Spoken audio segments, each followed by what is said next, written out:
आज हमारे सेंटर पे 15 अगस्त आज़ादी का अमृत महोत्सव की तैयारी हो रही है। ये आप देख सकते हैं कि पूरा सजाया जा रहा है बेहतरीन। हमारे छात्रों के द्वारा बहुत बेहतरीन तरीके से किया जा रहा है। अभी यहाँ पर बहुत बेहतरीन तरीके से सजाया जाएगा। आप देख सकते हैं हमारा ये एंट्रेंस का डोर को डेकोरेट कर दिया गया है पूरी तरीके से। ये बढ़िया फर्स्ट क्लास आज से शुरू हो गया हम लोगों का सजाने का कार्यक्रम इंस्टीट्यूट में। बहुत ही जबरदस्त तरीके से अभी हॉल में भी डेकोरेट किया जाएगा। ये देखिए बेहतरीन तरीके से सजाने का प्रयास चल रहा है। Accounting and GST training centre की तरफ से झंडारोहण का कार्यक्रम का शुरुआत होने जा रहा है। तो आप सभी छात्रों से अपील है कि सभी लोग वहाँ उपस्थित हो जाएं, सेंटर पे आ जाएं। तो हम लोग अब शुरू करने जा रहे हैं झंडारोहण। झंडा का ऊपर झुकाइए, नहीं ऊपर करिए, झंडा ऊपर ही रखिए। हाँ ये ठीक है। झंडारोहण का प्रोग्राम हम लोग शुरू करने जा रहे हैं। आप सभी लोग आइए, जल्दी से आइए ताकि हम लोग झंडारोहण का कार्यक्रम आगे हम कर सकें।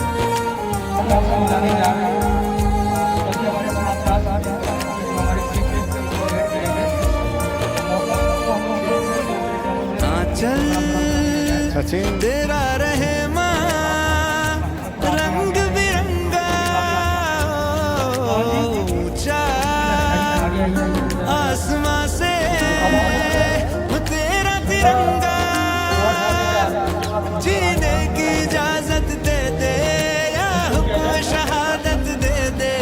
मंजूर हमें जो भी तू चुने, रेशम का हो मधुशाला या कफन सिपाही वाला, ओढ़ेंगे हम जो भी तू बुने। वंदे मातरम का मैं अभिनंदन से ये भावना रहा राष्ट्र की वंदन करता हूँ। सबसे पहले आप सभी का यहाँ अभिनंदन करता हूँ। राष्ट्र को स्वाधीनता प्रदान करने वाले, अपने प्राणों का बलिदान देने वाले सभी वीर एवं वीरांगनाओं को आज सशक्त नमन करता हूँ, जिनकी वजह से हम लोग यहाँ पे खुली सांस ले रहे हैं। एक बार हम सभी लोग तालियों की गड़गड़ाहट से इस शुभ दिन का स्वागत करेंगे।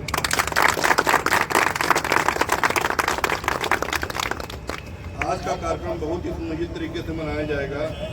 जैसे कि अभी हमारे माननीय मुख्य अतिथिगण पहुँचे ही नहीं हैं, तो दीपक सर हमारे ध्वजारोहण का कार्यक्रम जो है आरंभ कर दिए हैं और ध्वजा फहरा चुके हैं। इसके पश्चात विधिवत रूप से कार्यक्रम का जो है आरंभ होगा। अनुपम अवध की शाम लाया हूँ, बनारस की सुबह अनुपम अवध की शाम लाया हूँ। मोहब्बत का खजाना मैं तुम्हारे नाम लाया हूँ। रगों में रक्त भारत का यहाँ सबके है बहता, सुनाने में तुम्हें देश का पैगाम है।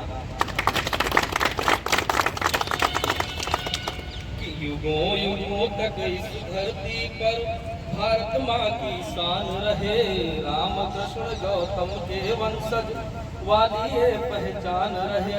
तो रामायण गीता कुरान गुरु ग्रंथ साहिब हो होठों पर, लेकिन सबसे पहले हर एक दिल में हिंदुस्तान रहे। लेकिन सबसे पहले हर एक दिल में हिंदुस्तान रहे। चाहे रहते हो भारत में, चाहे आज प्रवासी हो, चाहे रहते हो भारत में, चाहे आज प्रवासी हो। गंगा की कल कल सीने में, मन में मथुरा काशी हो। गंगा की कल कल मन में, सीने में मथुरा काशी हो। तो भूल न जाना बलिदानों को जो आजादी लाए थे। जग में है सम्मान कि हम आजाद हिंद के वासी हैं। जग में है सम्मान कि हम आजाद हिंद के वासी हैं। भूल न जाना स्वतंत्रता के अमर क्रांति बलिदानों को, जो लौ पर जलने वाले उन वीर जवानों को। बहुत ही बढ़िया लाइनें हो रही हैं और ये सभी लाइनें में हम लोगों को वीर रस का भी एक भाव मिला और एक आपको श्रृंगार रस का भाव मिला और आपका जो करुण रस का भाव मिला। तो सत्यम जी ने बहुत अच्छी लाइन बोली कि एक हाथ में आपका त्रिशूल, दूसरे हाथ में आपका फूल। तो कितनी अच्छी लाइन दे दी है। और हमारा भारत देश अभी यही करता है। भारत देश हमारा क्या है कि किसी भी देश के ऊपर या तो वो जो दबाव करता, डोमिनेट नहीं करता। भारत देश का हमारा यही एक रूप है, एक हाथ में त्रिशूल है और एक हाथ में फूल है। तो मैं जो सत्यम जी को बहुत बहुत बधाई देना चाहूँगा, बहुत अच्छी लाइन है जो है बोला सत्यम जी ने। अब मैं चाहूँगा कि हमारे आदरणीय दीपक सर और मेरे प्यारे मित्रों, मैं आपके समक्ष कुछ पंक्तियाँ प्रस्तुत करती हूँ। उड़ने लगी थी लकड़ियाँ उसकी चिता के लिए, पूछते पूछते वह बेटा हो गया निराश, पूछते पूछते वह बेटा हो गया निराश। जिस वक्त आंगन में आई उसके पिता की लाश, जिस वक्त आंगन में आई उसके पिता की लाश। बेटा थोड़ी देर उस लाश की ओर देखता है और अपनी माँ की ओर देखता है, पुनः वह लाश की ओर देखता है और अपनी माँ की ओर देखता है। अब इस बंद का अंतिम बंद मैं सुनाना चाहती हूँ। यहाँ पर टेक्निकल चीज़ों की वजह से, लेकिन हमारे भैया ने बोला कि हमको 150 करोड़ वासी है, तो हम मिल के बेहतर करके इसको आगे बढ़ाने का प्रयास करें। हमारे भैया बोला खाले कोई दिक्कत नहीं है। तो मैं उठाए अपने देश महान पर, जब भी कोई आँख उठाए अपने देश महान पर, कलम को मैं तलवार बनाऊं यही सिखाया माँ ने, कलम को मैं तलवार बनाऊं यही सिखाया माँ ने। जो सरहद पे वीर डटे हुए हैं उनके लिए दो पंक्तियां समर्पित करता हूँ। सरहद पे जो वीर डटे हैं उनका गौरव गान लिखूं, इतिहासों में सिमट गए जो मैं उनका बलिदान लिखूं। सच को सच लिखने की ताकत मुझे शारदे माँ देना, सच को सच लिखने की ताकत मुझे शारदे माँ देना। उठा लेखनी सबके दिल पर, जोड़ना चाहूँगा इस पंक्ति से आपको। उठा लेखनी सबके दिल पर, जय जय हिंदुस्तान लिखूं, उठा लेखनी सबके दिल पर। अन्य हमारे छोटे भाई हैं, हमारे पत्नी हैं, ये हमारे भाई भैया राजेश तिवारी जी, ये सोना श्रीवास्तव जी हमारे भी छोटे भाई हैं। आप सबको स्वतंत्रता दिवस की बहुत बहुत बधाई है हमारे साथ और पूरी टीम की तरफ से। बहुत निकलते हैं, इंस्पिरेशन निकलते हैं। एक घटना मैं आपको बताना चाहूँगा, थोड़ा सा याद आ रहा है कि आपको बहुत तेजी से पढ़ रहा है, थोड़ा सा 5 मिनट और लेना चाहूँगा मैं आप लोगों का। तो हर कोई लोग भारत में पूरे विश्व में हर आदमी व्हाट्सएप, फेसबुक, इंस्टाग्राम यूज करता है। इंस्टाग्राम का जो मालिक है मार्क जुकरबर्ग के एक आपके जो सीईओ, एप्पल के सीईओ थे आपके स्टीव जॉब्स, तो उन लोगों ने अभी क्या हुआ, एक बार स्टीव जॉब्स ने बोला, मार्क जुकरबर्ग ने बोला कि देखो अगर तुम्हें कभी लगे हताशा फील हो या निराशा फील हो या तुम्हें समझ में ना आए कि यार किस रास्ते पे चले, तो एक बार तो भारत जरूर चले जाना। मार्क जुकरबर्ग को बोला गया स्टीव जॉब्स के द्वारा, एक बार तो भारत जरूर चले जाना और वहाँ पास उत्तराखंड के नैनीताल में एक नीम करोली बाबा का आश्रम है, वहाँ चले जाना और वहाँ तुम जाओगे तो तुम्हें नई ऊर्जा मिलेगी और तुम अपनी कंपनी को बहुत आगे बढ़ा सकते हो।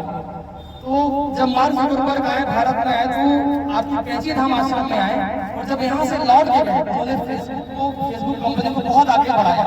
तो हम ये कह सकते हैं कि भारत एक विश्व गुरु के रूप में आगे बढ़ रहा है और हमेशा विश्व गुरु था, क्योंकि भारत हमेशा ये चाहता है कि किसी को दबाव ना करे, किसी भी दूसरे कंट्री पे दावा नहीं करता है।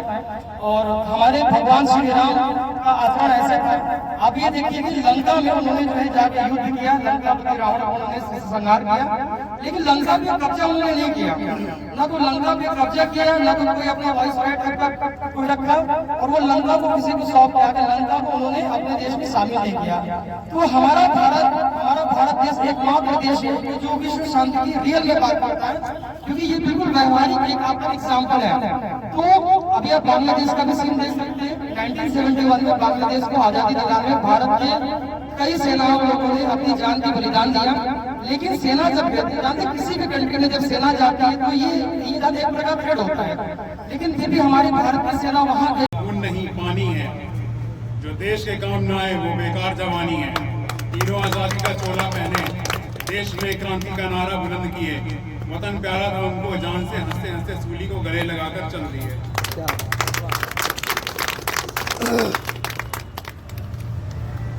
इसी के साथ मेरी एक और कविता है, उसको भी मैं बोलना चाहूंगा।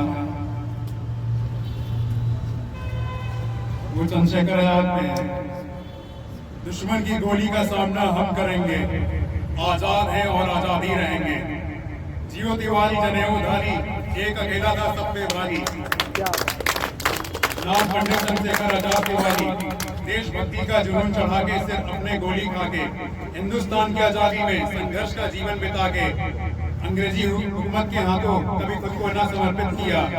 देश में क्रांति की आंधी में इनकलाब का नारा बुलंद किया, आजाद हैं और आजादी रहेंगे। ऐसा सपना संजोया था, खुशहाल रहे ये मेरा देश, ये सोचकर सब कुछ खोया था। पर ये क्या देखो चारों ओर फैली कैसी लड़ाई है, क्या इसीलिए उन वीरों ने अपनी जान गंवाई है। इस तिरंगे को जिससे तेरी शान है, सर हमेशा ऊंचा रखना इसका जब तक दिल में जान है। ये धरती भी हमारी थी, आकाश भी हमारा था, पर ब्रिटिश के शासन में कुछ भी ना हमारा था। कांटों में भी फूल खिलाए, इस धरती को स्वर्ग बनाए, आओ सबको गले लगाए, हम स्वतंत्रता दिवस मनाएं। देश की हम संतान हैं, 3 रंगों से रंगा तिरंगा हमारी ये पहचान है। अंग्रेजों के छक्के छुड़ाकर लक्ष्मीबाई ने जान गंवाई थी, तब जाकर मेरे भारत देश ने सच्ची स्वतंत्रता पाई थी। जो कि बहुत ही पावन के रूप में आज 3-4 दिन मनाया जा रहा है पूरे भारत में। मैं सर आप सभी का स्वागत एवं अभिनंदन करता हूं अपने एजीडीसी की तरफ से। और एक बार हम लोग नारा लगाएंगे, भारत माता की जय। मैं ज्यादा कुछ न कहते हुए बस अपने युवा साथी के लिए कहना चाहता हूं, बस कुछ लाइनों के माध्यम से, कि आदमी को चाहिए कि परिस्थितियों से लड़े फिरे, जूझे, एक स्वप्न टूटे दूसरा स्वप्न गड़े, लेकिन हिम्मत कभी ना हारे। इन्हीं 2 लाइनों के साथ मैं अपनी वाणी